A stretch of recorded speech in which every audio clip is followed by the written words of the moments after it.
பீலி அசையக் கண்டேன் குருவாயூரப்பா, தலையில் பீலி அசையக் கண்டேன் குருவாயூரப்பா, காதில் குண்டலம் கிலுங்க கண்டேன் குருவாயூரப்பா, காதில் குண்டலம் கிலுங்க கண்டேன் குருவாயூரப்பா, வாகச்சார்த்து கண்டு மகிழ்ந்தேன் குருவாயூரப்பா, உந்தன் வாகச்சார்த்து கண்டு மகிழ்ந்தேன் குருவாயூரப்பா, ஓடக்குழலின் ஓசையை கேட்டேன் குருவாயூரப்பா, ஓடக்குழலின் ஓசையை கேட்டேன் குருவாயூரப்பா, பகவானே குருவாயூரப்பா குருவாயூரப்பா, பகவானே குருவாயூரப்பா குருவாயூரப்பா, பகவானே குருவாயூரப்பா குருவாயூரப்பா, பகவானே குருவாயூரப்பா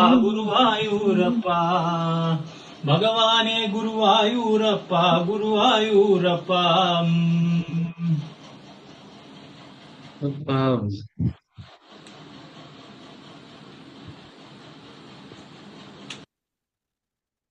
ரொம்ப ரொம்ப தெய்வீகமானது. என்ன அழகா பாடுறார். வண்டர்ஃபுல். Thank you Vijayalakshmi G. ரொம்ப நல்லா இருக்கு. பியூட்டிஃபுல். Very nice. கேட்டோடனே நம்ம கிளாஸ்ல அப்படி வந்து திரும்பி எல்லாம் அந்த சூழ்நிலை எல்லாம் திரும்பி வருது. இவ்வளவு நாள் 15 நாள் இல்லாத ஒரு இது ரொம்ப அழகா இருந்தது. தேங்க்ஸ்மா. ஜெய் ஸ்ரீ கிருஷ்ணா. சுபாஷினி ஜி சொல்லலாம். ஜெய் ஸ்ரீ கிருஷ்ணா. அத்தியாயம் 4, ஞான கர்ம சந்நியாச யோகம். 18வது ஸ்லோகம். கர்மண்ய கர்மய பஷ்யேத் அகர்மணி ச கர்மயः சபுக்திமான் மனுஷ்யேஷு சயுக்த கிருஷ்ண கர்ம கிருத். 24வது ஸ்லோகம். பிரம்மார்ப்பணம் பிரம்மஹவிர் பிரம்மாக்னௌ பிரம்மணாஹுதம் பிரம்மைவ தேன கந்தவ்ய பிரம்ம கர்ம சமாதினா. ஜெய் ஸ்ரீ கிருஷ்ணா. ஜெய் ஸ்ரீ கிருஷ்ணா ஜி. சொல்லலாம். இப்ப இந்த 13வது அத்தியாயம் முடிச்சிட்டோம். இன்னைக்கு 16வது அத்தியாயம் ஆரம்பிக்க போறோம். அழகான அத்தியாயம். குணத்ரய விபாக யோகம். 3 குணங்கள், சத்துவகுணம், ரஜசகுணம், தமசகுணம். 3 குணங்கள் பத்தியும் அதனால நமக்கு என்ன நடக்கிறது, அதை எப்படி தாண்டறது, யார் அதை தாண்ட முடியும், அதை தாண்டினா என்ன, அப்படிங்கிற கேள்விக்கு பகவான் வந்து பதில் அளிக்கிறார் இந்த அத்தியாயத்துல. இந்த அத்தியாயத்துல 2 ஸ்லோகங்கள் எடுத்திருக்கோம். 9வது ஸ்லோகமும் 26 ஸ்லோகமும் பிரார்த்தனைகளா. அதை முதல்ல சொல்லிட்டு அப்புறமா இந்த அத்தியாயத்துல இறங்கலாம். சத்துவம் சுகே சஞ்சயதி ரஜ கர்மணி பாரத ஞானமாவ்ருத்ய து தம பிரமாதே சஞ்சயத்யுத மாஞ்சயோ வியபிசாரேண பக்தி யோகேன சேவதே சகுணான் சமதீத்யைதான் பிரம்ம பூயாய கல்பதே.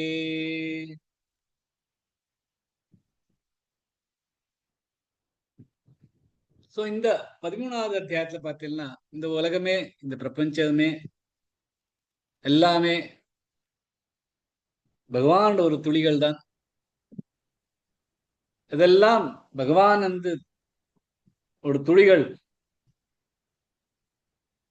தன்னைத்தானே எப்படி கர்மங்கள் பணத்துக்காக பிரகிருத்தியோட சேர்ந்துண்டு அதோட தேகத்தை எடுத்துண்டு இந்த க்ஷேத்திரத்தை எடுத்துண்டு க்ஷேத்திரத்திலேருந்து இந்த க்ஷேத்திரஜ தன்னோட குணங்களை வெளிப்படுத்துறதுக்காக பண்ணது இது.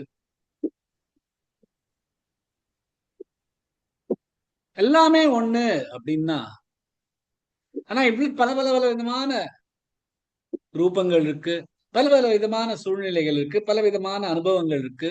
எல்லாமே ஒண்ணுக்கு ஒண்ணு தனியா இருக்கு. அப்படியே தனித்தனியா இருக்கு. எல்லாமே ஒண்ணு அப்படின்னா அதுகளுக்கான அனுபவங்களும் ஒன்னா இருக்கணும், அதுகளுக்கான ஸ்ட்ரக்சர் ஃபார்ம் எல்லாம் ஒன்னா இருக்கணும். ஏன் இதெல்லாம் தனித்தனியா இருக்கு அப்படிங்கிறதுக்கான பதில்கள் இந்த இந்த அத்தியாயத்துல. ஏன்னா இது இந்த குணங்கள்ல இருந்து வருது.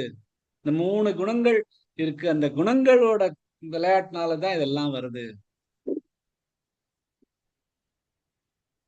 சோ பகவான் இதை காமிச்சிட்டு இதுல இருந்து எப்படி நம்ம தாண்டி அதுல இருந்து வரணும் அப்படிங்கிறது சொல்லி கொடுக்கிறார். இப்ப 13ஆம் அத்தியாயத்துல என்ன சொல்றார் பகவான்?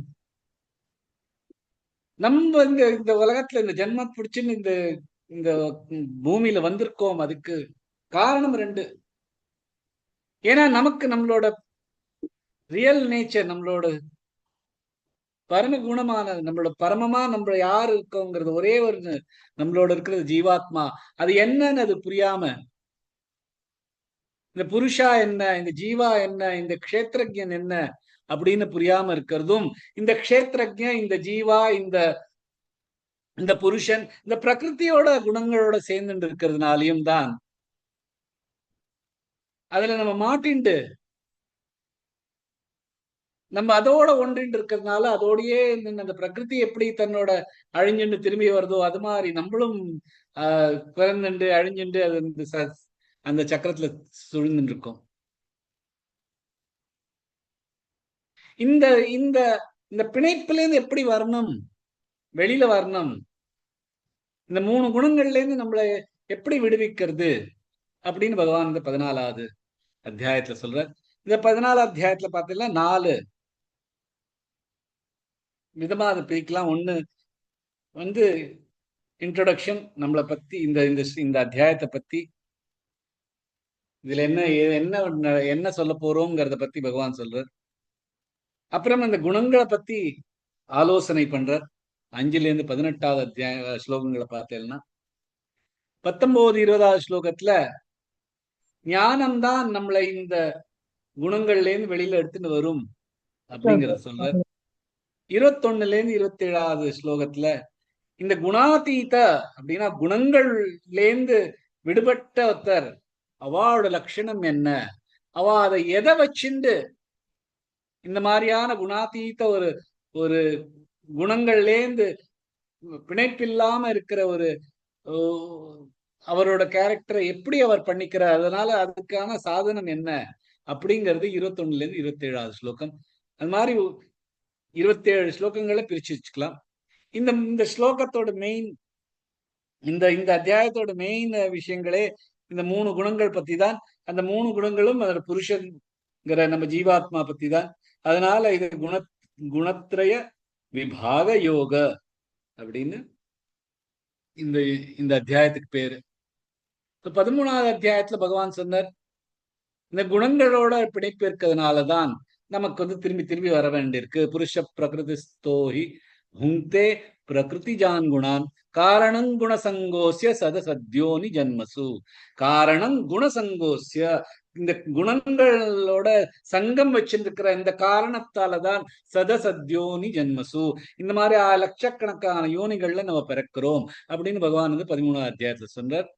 அதுக்காக இந்த 14வது அத்தியாயத்துல ஆரம்பிச்சதுல சொல்றார், இந்த ஞானம்ங்கிறது தான் இதுல இருந்து விடுவிக்கும், இதுதான் பரம ஞானம், இதுதான் நீ புரிஞ்சுக்கணும்.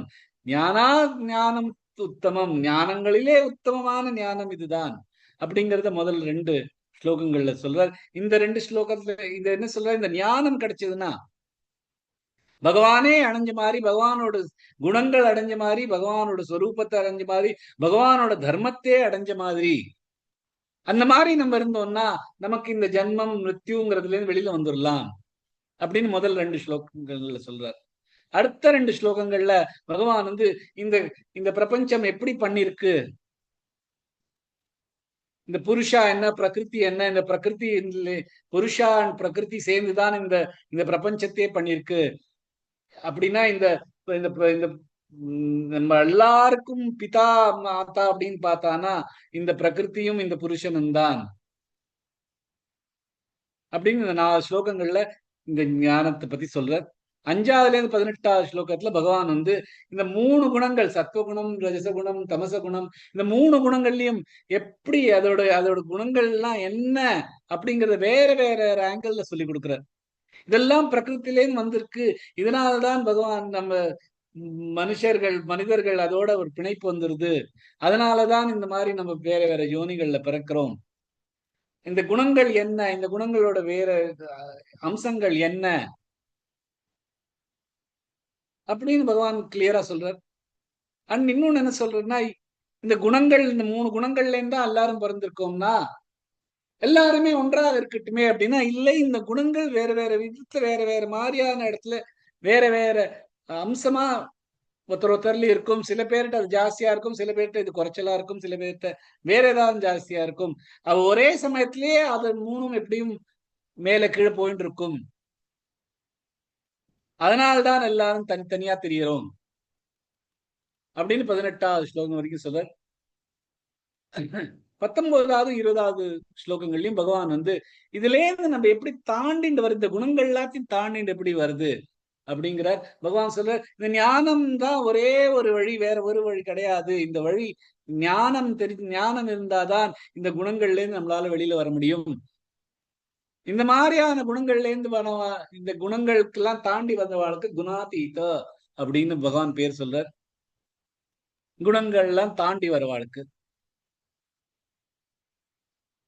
இந்த உடம்பு, இந்த பிரகிருதி தான், அதுக்குதான் இந்த குணங்களும் தான் பண்றோங்கிற ஒரு அகங்காரமும் இருக்கும். ஆனா இந்த புருஷா அந்த குணங்கள் அந்த பிரகிருத்தியோட சேர்ந்து இருக்கிறதுனால, அதுதான் நம்ம அப்படின்னு நினைச்சிட்டு இருக்கிறதுனால தான் இந்த குணங்களோட சேர்ந்துன்றதா. அதுல இருந்து இந்த குணங்கள்ல இருந்து வெளியில வரணும் அப்படின்னா குணாதீத புருஷா அவளாலதான் முடியும் அப்படின்னு 19வது ஸ்லோகம் சொல்ற. இந்த ஞானம் யார் தனக்கு புரிஞ்சுக்கிறாளோ அவா இந்த மரணம் ஜனனம் இதுல இருந்து வெளியில வந்துருவா. இதுதான் மோட்சம் அப்படின்னு 20வது ஸ்லோகத்துல சொல்ற. இப்ப பகவானுக்கு அர்ஜுனன் அதுக்கப்புறமா தான் அர்ஜுனர் முழுசா பார்த்தீங்கன்னா 13வது அத்தியாயம் முழுக்க 12வது அத்தியாயத்துல பாதியிலேருந்து இது வரைக்கும் 20வது ஸ்லோகம் 14 வரைக்கும் அர்ஜுனன் சும்மா கேட்டு இருக்கான். 21வது ஸ்லோகத்துல தான் அர்ஜுனன் வாயே திறக்கிறான். அது வரைக்கும் எல்லாத்தையும் கேட்டு இருக்கான், எல்லாத்தையும் வாங்கிட்டு இருக்கான். ஏன்னா அப்புறம் அவனுக்கு கொஞ்சம் கொஞ்சமா தெளிவா என்று வந்துருக்கு. அதனால அவன் வாயை திறக்காம கேட்கிறான். 21வது ஸ்லோகத்துல அவன் சொல்றான், அப்படின்னா இந்த குணாதீத அப்படிங்கிறவா இருக்காளே அவா எப்படி, அவா இந்த சாதனை எப்படி அவளுக்கு கிடைச்சது அப்படின்னு கேட்கிறான். அப்ப 22ல இருந்து 25வது ஸ்லோகத்துக்கு பகவான் குணாதீத அப்படின்னா யாரு அப்படின்னா, இந்த பிரகிருத்திலேந்து ஒரு பிணைப்பில்லாம இருக்கிறவன் தான் குணாதீத. தான் தான் எல்லாத்தையும் பண்றோம் தான்கிற ஒரு அகங்காரம் இல்லாதது அவர்தான் குணாதீத. இந்த உலகத்துல நான், இந்த உலகத்துல என்னது அப்படின்னு இல்லாம இருக்கிறது அவர்தான் குணாதீத. சோ இந்த குணங்கள்லாம் இப்படி குணங்கள்லாம் இப்படி விளையாடுறதுனால்தான் இதெல்லாம் நடக்கிறது. இந்த குணங்கள் தனித்தனியானது, இதெல்லாம் பிரகிருத்தியோட சேர்ந்தது அப்படின்னு புரிஞ்சவாதான் குணாதீத. அதனால அவளுக்கு நம்ம இந்த குணங்கள்னாலதான் இதெல்லாம் வந்துட்டு இருக்கு, இதனாலதான் இந்த சூழ்நிலை எல்லாம் மாறிட்டு இருக்கு.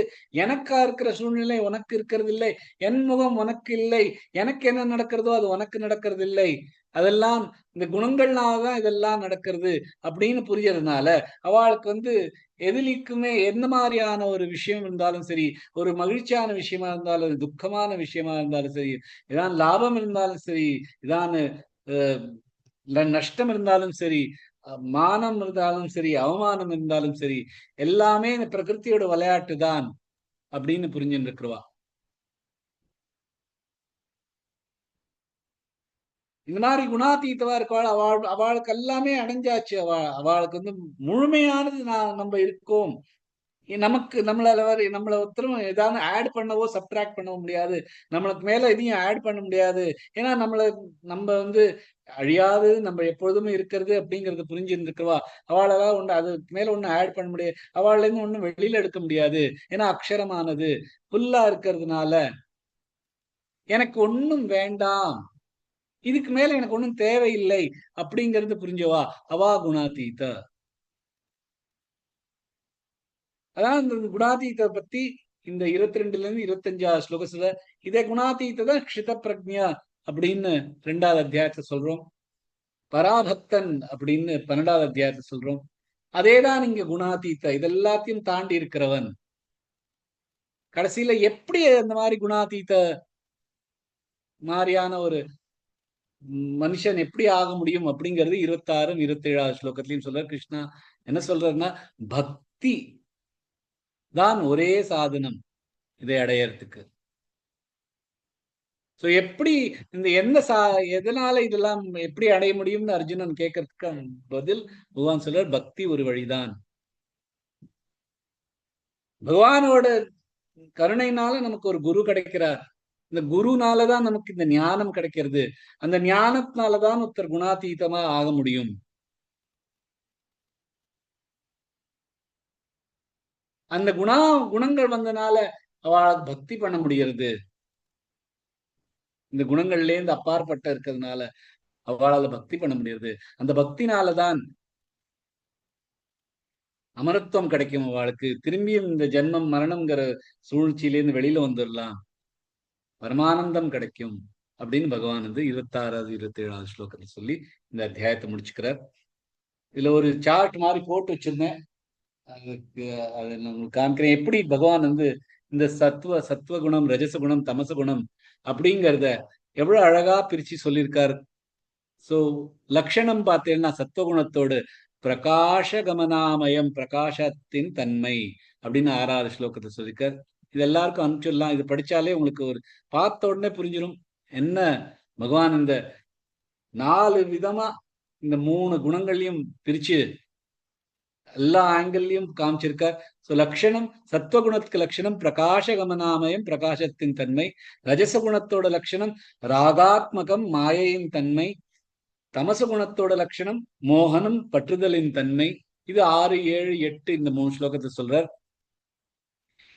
இந்த 3 குணங்களோட பந்தன பிரகாரம் என்னது, எப்படி பிணைப்பு இருக்கு அவளுக்கு இந்த 3 குணங்களுக்கும் அப்படின்னா, சத்துவகுணத்துக்கு ஞான சங்கம், அறிவில் பற்றுதல். ரஜச குணத்துக்கு கர்ம சங்கம், செயல்பாட்டில் பற்றுதல். தமச குணத்துக்கு பிரமாத சங்கம், அலட்சியத்தின் சற்ற பற்றுதல். இந்த 3 தான். இந்த 3 குணங்களுக்கும் பற்றுதலின் பிரகாரம் எப்படி அப்படிங்கிறது 6, 7, 8, 9 இந்த 3 ஸ்லோகத்துல, இந்த 4 ஸ்லோகத்தை சொல்ற. அப்புறம் இது இந்த மாதிரியான குணங்கள் இருந்தா எந்த மாதிரியான ஆதிக்கம் வரும், எது அதிகரிக்கும் அப்படிங்கிறதுக்கு சத்துவகுணத்துக்கான லிங்கம் அதிகரிப்பு, ஞானம் ஞானம் விவருத்தம் அப்படின்னா அறிவின் அதிகரிப்பு சத்துவகுணத்துல இருக்கிறதுக்கு. ரஜச குணம் இருந்தா கர்மணாம் விவருத்தம், கர்மணங்கள் செயல்பாடுகளோட அதிகரிப்பு ஆகும். தமச குணத்தோட லிங்கம் என்னன்னா பிரமாதோ விவருத்தம், அலட்சியத்தின் அதிகரிப்பு, ஒண்ணுமே பொருட்படுத்தாம இருக்கிறது. அது 11, 12, 13வது ஸ்லோகத்தை சொல்றாரு. அப்புறம் அதோட கதி என்ன அப்படின்னா, மரணத்திற்கு பிறகு அதோட பயணம் என்ன அப்படின்னா, சத்துவகுணத்துல மரணம் இருக்கிறவாளுக்கு ஊர்துவம் கச்சந்தி, உயர் லோகங்களுக்கு போவா. ரஜச குணங்களுக்கு மத்தியே திஷ்டந்தி, இருக்கிற இடத்துலயே இருப்பா. தமச குணத்துல இருக்காளு அதோ கச்சந்தி, கீழோங்களுக்கு போயிடுவா அப்படின்னு 14, 15, 14, 17, 14, 15, 16, 17, 18 இந்த ஸ்லோகங்கள்ல சொல்ற. அப்புறம் இந்த 3 குணங்களுக்கான பலம் என்ன, இந்த வாழ்க்கையில் எந்த மாதிரியான ஒரு விளைவு கிடைக்கும் அப்படின்னா, சத்துவகுணத்துல இருக்கிறவாளுக்கு நிர்மலம் ஞானம், புண்ணியமும் அறிவும் கிடைக்கும். ரஜச குணங்கள் இருக்கிறவாளுக்கு துக்கம், லோபம், இந்த 2 விஷயங்களுக்கும் துக்கம் மற்றும் பேராசை கிடைக்கும். தமச குணத்துக்காளுக்கு அஜ்ஞானம், மோகம், அறியாமை மற்றும் மாயை. இதெல்லாம் இந்த இந்த வாழ்க்கையில் கிடைக்கும் அவளுக்கு அப்படின்னு 16, 17, 16, 17 அத்தியாய ஸ்லோகங்கள்ல சொல்றார். சோ இந்த மாதிரி பகவான் இந்த 3 குணங்களையும் 4 விதமா பிரிச்சு அதுக்கான அதோட குணங்கள் என்ன, அந்த குணங்களோட எப்படி அதை கண்டுபிடிக்கலாம் அப்படிங்கிறத சொல்லியிருக்கா. இதை வச்சுட்டே நமக்கு தெரியும் நமக்கு என்ன மாதிரியான ஒரு குணம் நமக்கிட்ட மேலாப்புல இருக்கு அப்படிங்கறது நல்லா புரிஞ்சுக்க முடியும். இந்த குணங்கள் எப்பொழுதுமே நம்மள்ட்ட ஒரே மாதிரியா இருக்காது, வேற வேற ப்ரொபோர்ஷன்ல இருக்கும். சம்டைம்ஸ் நமக்கு சத்துவகுணம் ரொம்ப அதிகமா இருக்கும், தமச குணம் குறைச்சலா இருக்கும், ரஜச குணம் கொஞ்சமா இருக்கும். அப்புறமா சம்டைம்ஸ் ரஜச குணம் அதிகமாயிடும், சம்டைம்ஸ் தமச குணம் ஆயிடும். எல்லாருக்கும் ஒரே மனிதர்களும் இந்த மூணும் நடக்கலாம். ஆனா அதுக்கு எப்படி புரிஞ்சுக்கணுங்கிறது இதுல இருந்து புரிஞ்சுக்கலாம். பிரகாசமயமா இருந்து ஞானம் ரொம்ப அறிவு நல்லா வளர்ந்துட்டு இருந்ததுன்னா அது சத்துவகுணம் அப்படின்னு நம்மளால அப்படியே புரிஞ்சுக்க முடியும். நிறைய ஓணும்னு ஒரு லோபத்தோட தெரிஞ்சுட்டு இருந்தோம்னா ரஜச குணத்துல இருக்கும் அப்படின்னு தெரியும். ஒண்ணுமே பண்ணாம சோம்பேறித்தனமா படுத்துட்டு இருந்தான்னா தமச குணத்துல இருக்கும் அப்படிங்கிறது இந்த இந்த சார்ட் வச்சுன்னு நம்மளால பார்த்துக்கலாம். இது எல்லாருக்கும் அனுப்புவோம். இந்த கிளாஸ் முடிஞ்ச பிறகு இதெல்லாம் வச்சுக்கலாம். சோ இந்த மாதிரி பகவான் இந்த அத்தியாயத்துல 27 ஸ்லோகங்கள்ல எல்லாத்தையுமே கிளியரா எதனால நம்மளும் எல்லாரும் ஒன்று மாதிரி இல்லையோ, அவளுக்கான குணங்கள் எப்படி இருக்கோ அந்த குணங்களோட கேரக்டர்ஸ் என்ன அப்படின்னு சொல்லிட்டு, இந்த குணங்கள்ல இருந்து எப்படி நம்மளால இந்த குணங்களின் பிணைப்பில இருந்து எப்படி நம்மளால வெளியில வர முடியும் சொல்லிட்டு, இந்த மாதிரியான வெளியில வந்தவாள் எப்படி இருப்பா அப்படின்னு சொல்லிட்டு, அந்த மாதிரியா ஆறதுக்கு என்ன பண்ணணும் அப்படின்னு முழுசா இந்த அத்தியாயத்துல சொல்லியிருக்காரு. 14வது அத்தியாயம் அவதரணிக்கால இருந்து ஆரம்பிக்கலாம். ஓம் ஸ்ரீ பரமாத்மனே நமः. ஸ்ரீமத் பகவத்கீதா அத் சதுர்தசோऽध्यायः. எப்பொழுதும் சொல்றதுதான் அத் சதுர்தசோऽध्यायः. முதல் ஸ்லோகம். ஸ்ரீ பகவானுவாச்ச परं भूय प्रवक्ष्यामि ज्ञानमुत्तमम् यज्ञात्वा मुनयः सर्वे परां सिद्धिमितो गताः.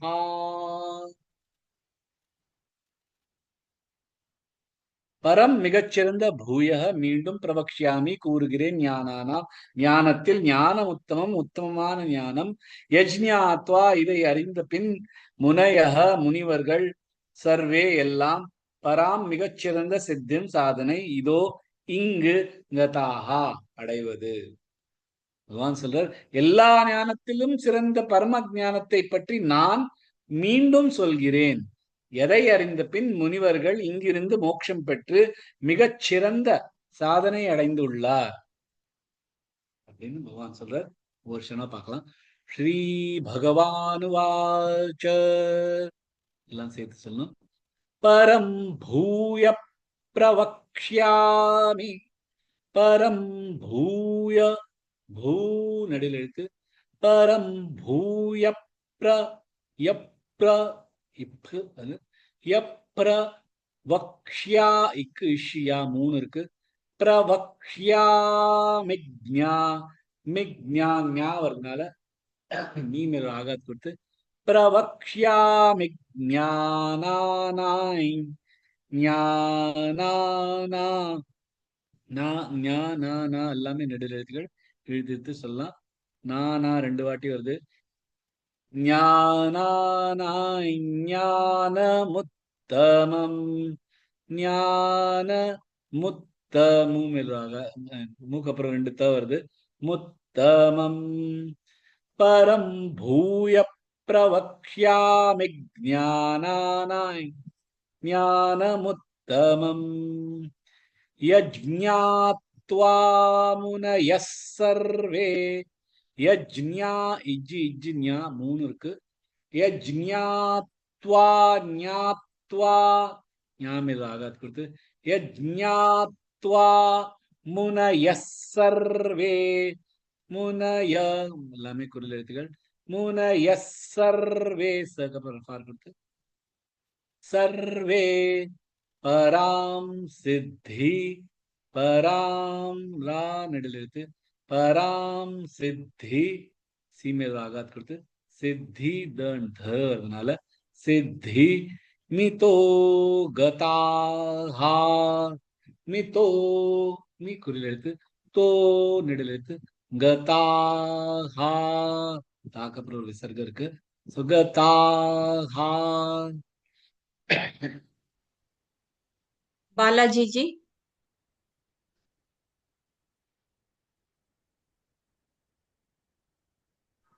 जय श्रीकृष्ण मैम। श्रीभगवानुवाच परं भूय प्रवक्ष्यामि ज्ञानानां ज्ञानमुत्तमम् यज्ञात्वा मुनयः सर्वे परां सिद्धिमितो गताः। Beautiful G. பிரவக்ஷியாமி ஞான அந்த மீமில் ஆகாத்திற்கு அதையும் சேர்த்து சொன்னா நல்லா இருக்கும். ஓகே. பிரவக்ஷியாமி ஞானம், அது மட்டும் கொஞ்சம் பார்த்துங்க, பாக்கி எல்லாம் பெர்ஃபெக்டா இருந்து. சோ இப்ப நம்ம இது வரைக்கும் என்ன கேட்டிருக்கோம், பகவான் என்ன கேட்டிருக்கோம், ஆத்மா, நம்மளோட ஜீவாத்மா, இது எல்லார்ட்டையும் ஒண்ணுதான் இருக்கு. எனக்குள்ள இருக்கிற இந்த ஜீவாத்மா தான், பகவானோட துளிதான் உங்களுக்குள்ளயும் இருக்கு. இந்த பூலகத்துல இருக்கிறது எல்லாமே இந்த பஞ்சபூதங்கள்ல இருந்து வந்திருக்கு, எல்லாமே பிரகிருத்தில இருந்து வந்திருக்கு, எல்லாமே இந்த பஞ்சபூதங்கள், புத்தி, சித்தம் எல்லாமே பிரகிருத்தில இருந்து வந்திருக்கு. சோ இந்த ஜீவாத்மாங்கிறது இந்த பிரகிருத்திலே வந்த இந்த மேட்டரோட சேர்ந்துண்டு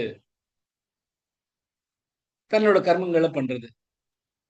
ஆனா ஒரு மனிதர் இன்னொரு மனிதரோட சேமா இருக்கவே மாட்டான். ஒரே தாயோட ஒரே இடத்துல ஒரே மாதிரியா பிறந்தா கூட அவாவோட குணங்கள் தனித்தனியா இருக்கும்.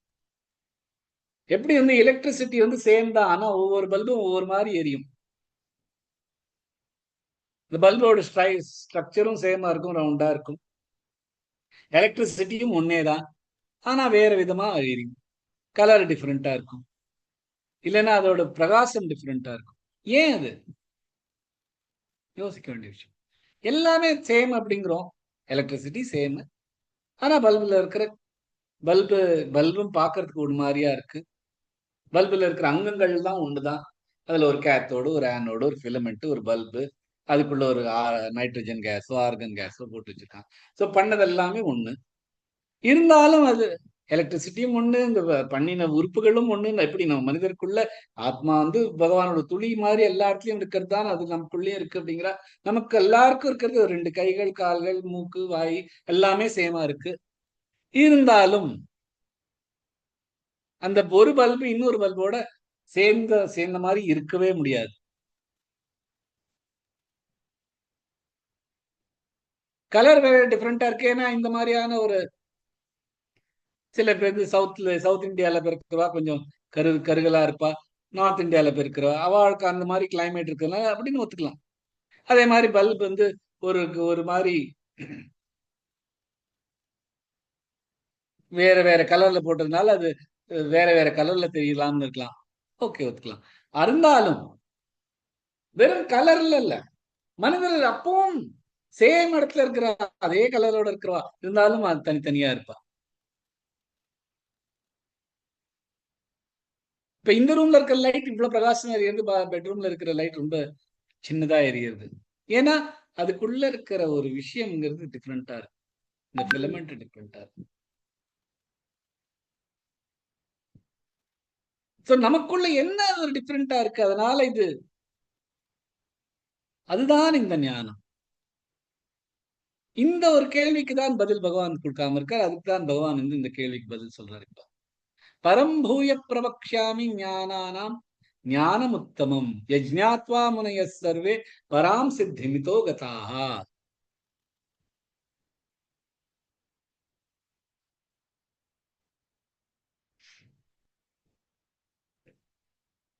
பகவான் இந்த ஞானம் எல்லாத்தோடையும் முக்கியமான ஞானம்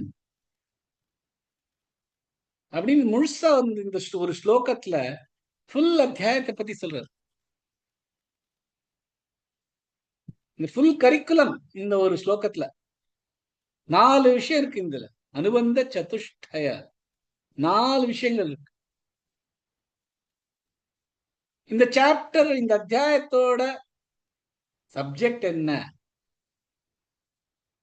யார் இந்த அத்தியாயம் படிக்கிறதுக்கு தகுதியானவன், இந்த அத்தியாயத்தோட கோல் என்ன, நோக்கம் என்ன, அண்ட் இந்த அத்தியாயத்தோட சப்ஜெக்டுக்கும் இந்த நோக்கத்துக்கும் உள்ள சம்பந்தம் என்ன, எல்லாத்துமே இந்த ஸ்லோகத்துல சொல்லுது. சோ இந்த ஞானம் தான் இந்த சப்ஜெக்டோட, இந்த சப்ஜெக்ட் மேட்டர் இந்த அத்தியாயத்தோடது. இந்த பிரம்ம வித்யா, இந்த பிரம்மனை அடையும் வித்யா, இந்த ஞானம், இதுதான் சப்ஜெக்ட். யார் அதுக்கு தகுதிப்படுத்துவா? முனைய சர்வே, முனிகளா இருக்கிறவா, அவளுக்கு தான் இந்த இந்த இந்த ஞானம் கிடைக்கும். இதுல இருந்து என்ன கிடைக்க போறது? இந்த ஞானத்தோட நோக்கம் என்ன? பராம் சித்திம், பராம் சித்தி, எல்லா சித்திகளத்தையும் பரமமான சித்தி.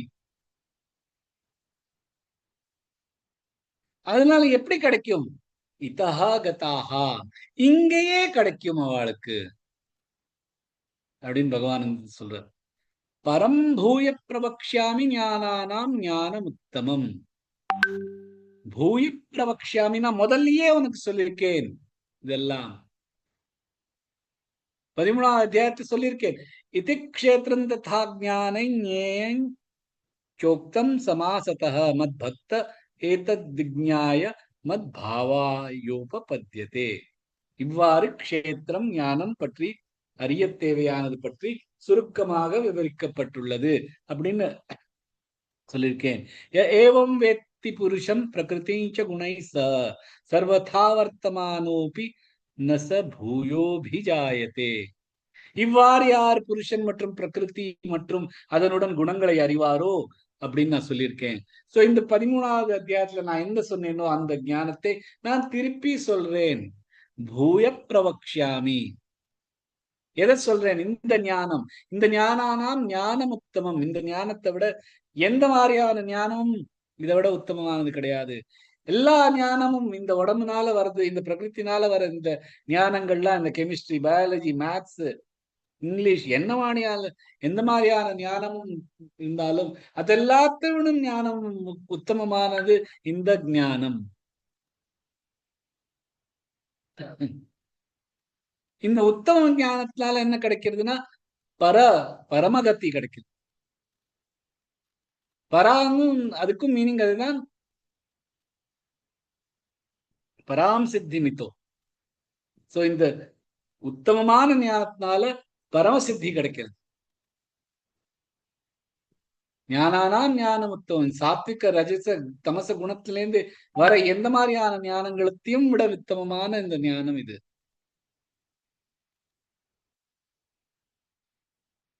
யஜ்ஞாத்வா முனைய சர்வே பராம் சித்திமிதோ கதாஹா. இதை அறிந்த பின் வேற எதையுமே அறிய வேண்டாம். இதுதான் முனிவர்கள், எல்லா முனிவர்களும் இதுதான் அடையறா.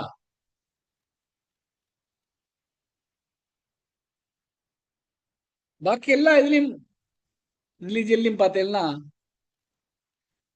செத்தப்புறம் என்ன கிடைக்குங்கிறது தான் பேசுறா. நீ செத்தப்புறம் இந்த மாதிரி ஹெவனுக்கு போவ, ஹெல்லுக்கு போவ அப்படின்னு பகவான் சொல்ற. இந்த இதுல சர்வ பராம் சித்தி மிதோ கதாஹா, இங்கேயே அவளுக்கு அந்த பரமகதி கிடைக்கும் அப்படின்னு பகவான் இந்த ஸ்லோகத்தை சொல்றார். இத எல்லா முனிவர்களுக்கும் இந்த பரம சித்தியான கதி இங்கேயே அவளுக்கு கிடைக்கும். அதை பத்தி, அந்த ஞானத்தை பத்தி நான் உனக்கு மீண்டும் கூறுகிறேன் அப்படின்னு இந்த ஸ்லோகத்தை சொல்றார். அடுத்த ஸ்லோகத்துக்கு போலாம். இதை ஞானமுபாஸ்ருத்ய மம சாதர்ம்யமாகதாஹ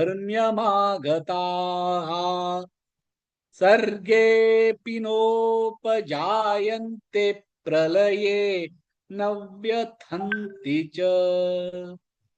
இதம், இந்த ஞானம் உபாஸ்ருத்ய அடைக்கலம் கொண்டு, மம என், சாதர்மியம் போன்ற இயல்பு, ஆகதாகா அடைவது, சர்க்கே படைப்பு, அபி கூட, ந இல்லை, உபஜாயந்தே பிறப்பார், பிரளயே அழிவு, ந இல்லை, வியதந்தி பாதிப்பு, ச மற்றும்.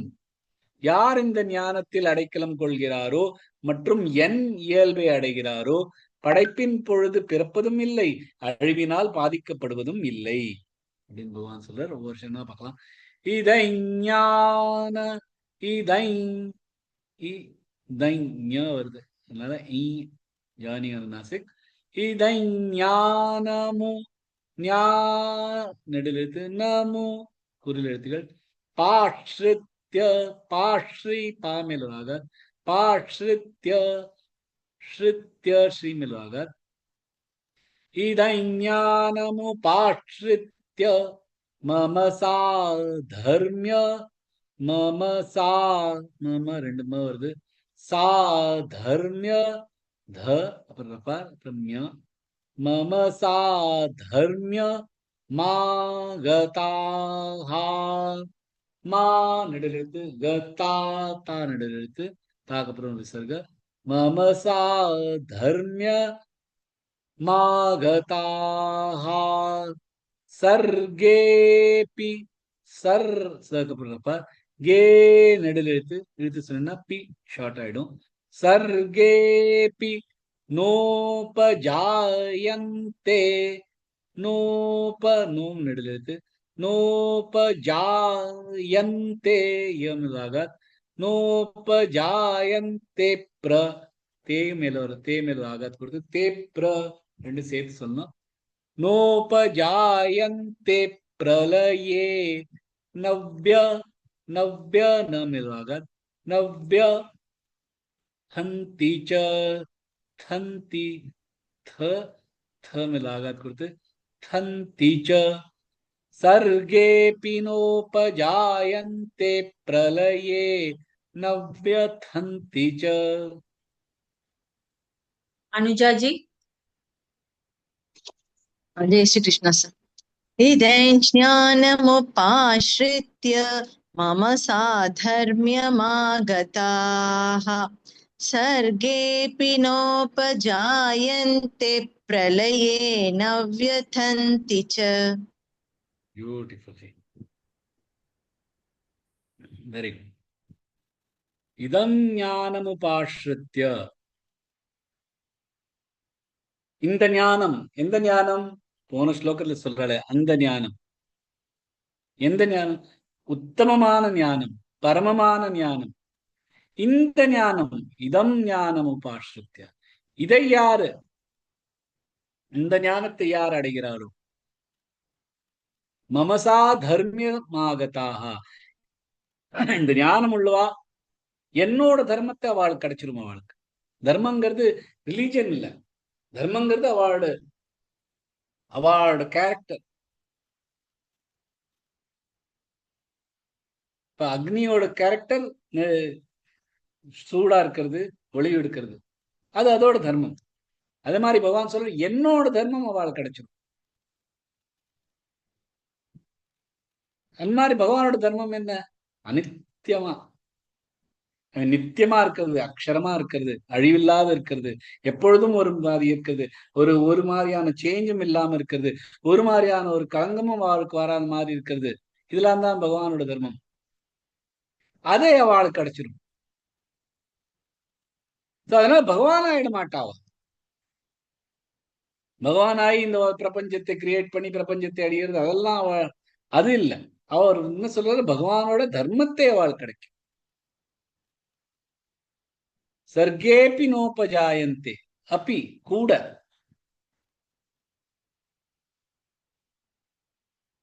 எப்ப இந்த மாதிரி இந்த பிரபஞ்சம் எப்ப கிரியேட் ஆகுதோ, அது எப்ப பிறக்கிறதோ அப்ப கூட இவா பிறக்க மாட்டா.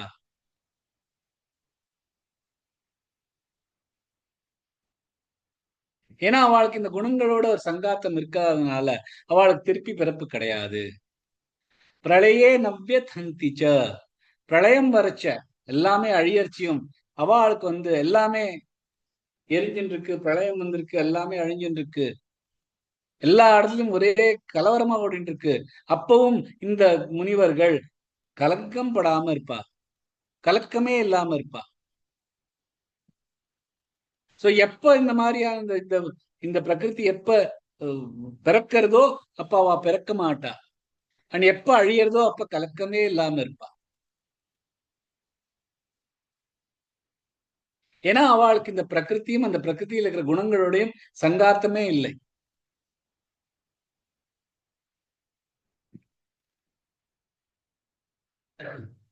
இப்ப வந்து ஒரு ஆக்டர்ஸ் எல்லாம் இருக்கா.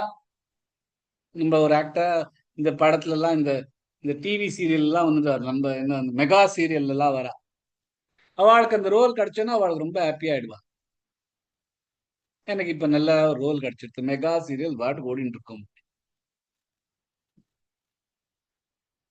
அப்புறம் அவ செலக்ட் ஆன அப்புறம் அவளுக்கு பயம் வந்துடும். இந்த டைரக்டர் என்னைக்காவது நம்மள மண்டை போட்டு இந்த இந்த ரோல்ல இருக்கிற மனுஷனை மரணம் பண்ண வச்சுட்டு அப்புறம் அந்த ரோலே போயிட போயிருதே அப்படின்னு ஒரு பயத்தோட இருப்பா. ஆனா அந்த டைரக்டர் வந்து அது மாதிரி யோசிக்க மாட்டார். அவர் வந்து இந்த கதை எப்படி போகணும் அப்படின்னு தான் யோசிச்சுட்டு இருப்பார். ஆனா இந்த ஆக்டருக்கு வந்து நம்ம என்னைக்கா சாக போறோமே அப்படிங்கிற ஒரு கவலையோட இருப்பா. அதே மாதிரிதான் நம்மளும் நம்ம வாழ்க்கையில மரணம்ங்கிறது ஆயிண்டே இருக்கு. பிரளயம் தான் மரணம்னு இல்லை, மரணம் தான் மரணம்னு இல்லை. நம்மளோட ரோலும் மாறிட்டே இருக்கு. கல்யாணம் பண்ணோம்னா நம்மளோட பிரம்மச்சரியம் இறந்து போயிடுறது.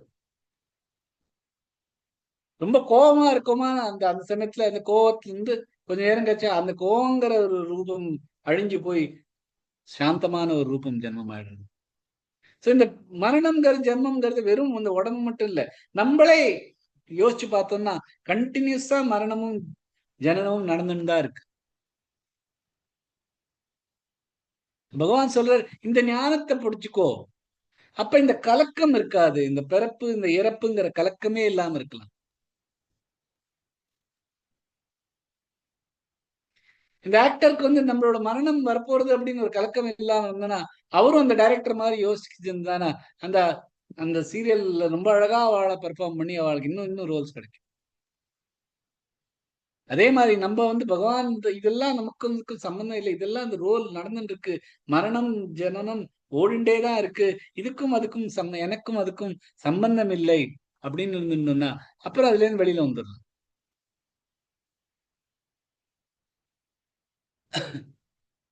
சோ இந்த மாதிரி நம்மளோட உடம்போட நம்ம சங்காத்தம் வச்சுட்டு இருக்கிறது,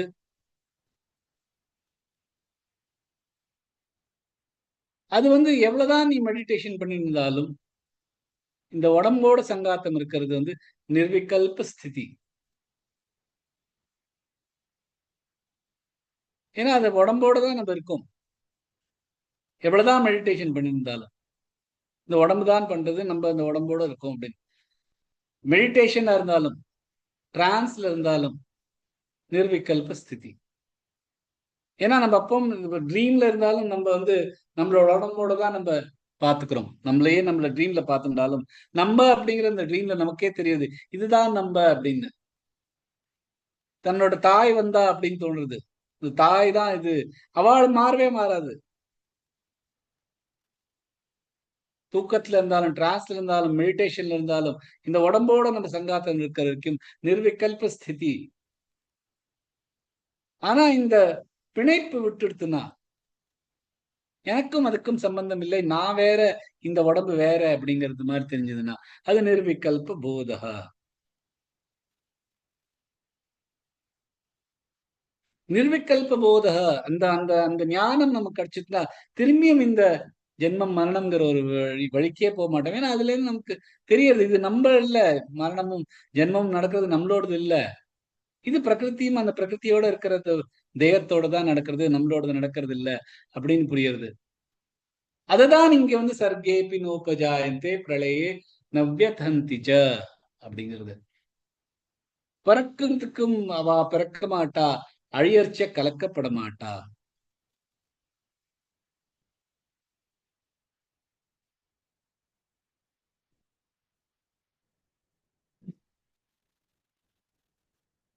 ஏன்னா அவளுக்கு வந்து இந்த ஒரு அட்டாச்மெண்ட் கிடையாது, இந்த பிரகிருத்தியோட வசத்துல இருக்கிறது இல்ல. பகவான் இந்த பிரகிருத்தில இருக்கிறது வசத்தை பத்தி நிறைய நிறைய அர்த்தம் இருக்கார். 3வது அத்தியாயத்துல காரியத்தே ஹவஷ கர்ம, சர்வ பிரகிருதி ஜெயர்குணைஹி. செய்வது ஆதரவற்ற செயல்கள் ஒரு வசத்துல இருக்கும். ஏன்னா பிரகிருதியின் குணங்களும் பிரகிருத்தியால் பிறந்த குணங்களோட வசத்துல இருக்கும். அவச பிரகிருத்தேர் வசா, பிரகிருத்தியோட வசத்துல இருக்கும் அப்படின்னு 9வது அத்தியாயம். 8வது அத்தியாயத்துல ராத்திராகமே வசப்பார்த்த பிரபவத்திய ஹராகமே, இரவின் பொழுது அவசக வசத்துல இருக்கும். பிரபவத்தி பிறக்கப்படுவது பகல் பொழுது. இருட்டுல நம்ம அதோட இருட்டுன்னா அறியாமையில் அதோட வசத்துல இருக்கும் அப்படின்னு பகவான் சொல்ற.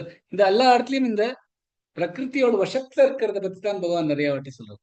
அந்த பிரகிருத்தியில் இருக்கிற இந்த வசத்திலேருந்து நம்ம வெளியில வந்துட்டோம்னா நிர்விகல்ப போத, நமக்கெல்லாம் இந்த பிணைப்பிலேருந்து வெளியில வந்துருவோம்.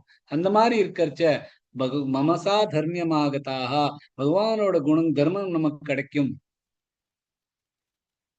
அப்ப அப்படியேப்பட்ட ஒரு அந்த மாதிரியான ஒரு நிலை கிடைச்சதுன்னா சர்கேபி நோபஜாயந்தே, பிறக்கும் போது அவ பிறக்க மாட்டா. அதே மாதிரி பிரளயே நவ்ய தந்திச்ச, அழியும் போது அவ கவலைப்பட மாட்டா அப்படின்னு பகவான் இந்த ஸ்லோகத்தை சொல்ற. அதோட என்னோட கிளாஸ் முடிச்சுக்கலாம். ஜெய் Shri Krishnan. Thank you, sir. Jai Shri Krishna, sir.